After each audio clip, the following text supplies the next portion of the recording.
Welcome back to ESBR Boxing's YouTube channel in partnership with sharpbetting.co.uk. Delighted as always to be joined by Elliot Grigg, and we're here to react to what we've just seen from Riyadh, Saudi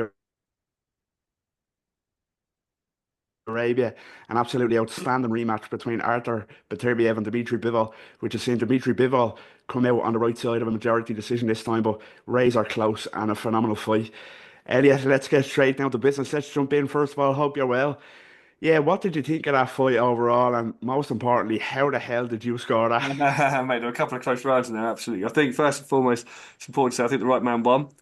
I actually scored it looking at my scorecard, which I was saying in the house here, it's a definitive scorecard, but I could see it go either way. But it was 116, 112 I had it, so 8-4. But to be honest with you, I know some lads had it even wider, Bivol. I thought there were a couple of rounds, and then some lads had it close, some lads had it a draw.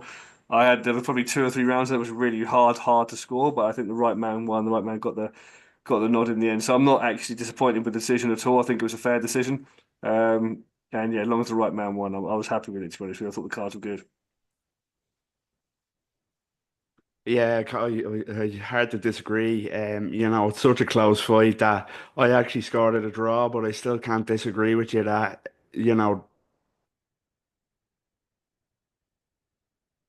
with the decision of the winner, such a hard fight to score. Two really elite level fighters. Such a two geniuses really, and Artur Beterbiev, an absolute freak of an athlete. 40 years old to still be in that shape, still come forward. Unbelievable, but yeah, you'd be splitting hairs on a lot of them rounds, so I can't argue with a Bivol win at all. Like a lot of people wouldn't argue with a Bivol win the first time around, to be honest with you. So yeah, I think it was an absolutely outstanding fight. I scored at 114, 114, but I can't complain with that decision. I really can't. Yeah, just I'm still breathless after that fight, to be honest with you. You know, it, it leaves a lot of interesting questions now as to kind of what's next. I think the obvious, we know what's going to be next. But there is also other options like say a fight with maybe a Canelo Alvarez. I know he has possibly Terence Crawford lined up. There's moves up the cruiserweight to fight the likes of Joy Apatoya for either man. There's the likes of maybe a Callum Smith fight. He had a good win tonight. Who knows? What do you think? Is it the trilogy next? It is, to be honest, isn't it? Or if it's not, what would you like to see? Of course, David Benavidez as well is the other big option there. Tough to say, man. I think for me, look, let's be honest with you, I still think these guys are the two, number one and number two in the division. So for me, I'd actually wouldn't mind watching it again. I do actually think I'd probably favour Bivol again, just for the sense of Terbiev's age. You're looking at that fight point 40, 41, like you say, a hell of an athlete, but I think Bivol's in his prime or 34, 35. So I think I'd probably have to look to Bivol to probably win that, but I would definitely see that again because I think these guys are one and two. I think maybe it was so close tonight that I'm happy to see it again. I think Callum Smith for me, I wouldn't necessarily want to see Callum Smith fight Beterbiev. Obviously, we've done that. If he fights Bivol, I wouldn't be against that. Frankly, stylistically, Benavidez also.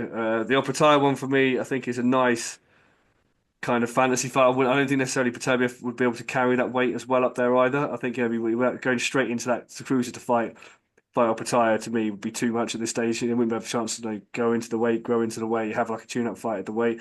I actually, for Bivol, wouldn't mind seeing him fight Canelo again.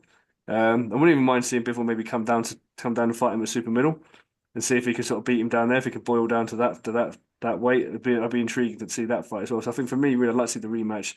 But if not for Bivol, I'd like to see maybe um, go and fight Canelo, and maybe if not, I mean, would I watch Benavidez versus Beterbiev? Absolutely, I would. That's the sort of violence I'd like to see as well. But I think Beterbiev's probably got what, one, two maybe left in him. So for me, like maybe this rematch and one more for me. Yeah, again, hard to disagree. Surely it is going to be the trilogy. With that fight being as brilliant and as skilled and as close as the first one was. As you say, I probably would edge Bivol, but I was thinking like there before we jumped on. These two could fight forever. I think, and every fight would be as close as that. It'd be literally splitting hairs to pick a winner. I think they're that evenly matched and that elite. I just think, I couldn't confidently stake my claim for anyone. It's a good point with Beterbiev's age, getting older. injury record, but still, I could just never bet against them now anymore. Even in a losing effort tonight, I just can't bet against a freak of an athlete like that. It would be nice to see David Benavidez get a shot, but I just don't think.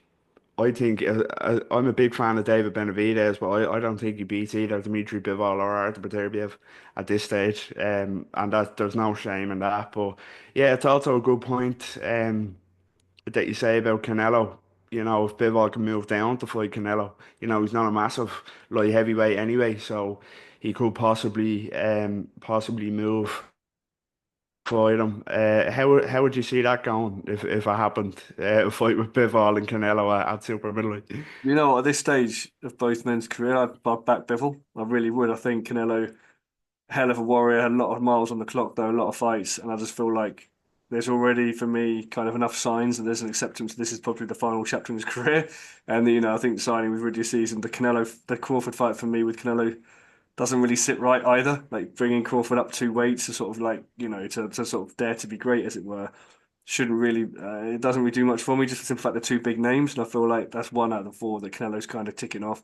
I'm not necessarily sure that would he take the Bivol fight? I'm not sure he'd take it as super middle, to be honest with you either. I think that's maybe legacy damaging if Bivol comes down there and beats him, but which I think Bivol would. So I think for me it'd be interesting to see actually how they match Canelo over those next sort of three fights, because I think he's definitely on the decline. Whereas for me, Bivol tonight, fantastic, got the game plan right. We've not seen many people obviously stand and trade with Arthur Beterbiev and come off well. We've not seen many people handle those shots or actually beat him to the punch. And yeah, like you say, Beterbiev maybe 40 the age may play a slight factor in it, but we've still seen him really, really sort of handle Beterbiev tonight in a fight which stylistically favoured Beterbiev. So I think Bivol's in his prime, and I'd back Bivol to beat Canelo if he fought at super middle or at light heavy.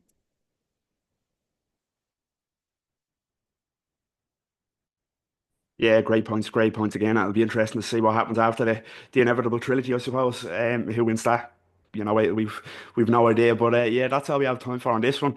It was a pleasure chatting with Elliot Grigg, reacting to what we've just seen from Riyadh, Saudi Arabia.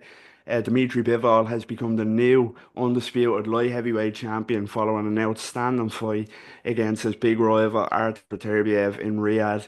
Yeah, a fascinating fight. Let us know what you think in the comments. What did you make of that fight? Most importantly, how did you score? Or get involved below. It'll be interesting to see the different scorecards. You know, I'd say they vary a lot. So yeah, get involved. Give this video a like. We'd really appreciate it. Subscribe to the YouTube channel. Follow us on all social media at ESBR Boxing. And yeah, Elliot, it was a pleasure and take care. Thank you very much, Niall. As always, guys, thank you very much for watching.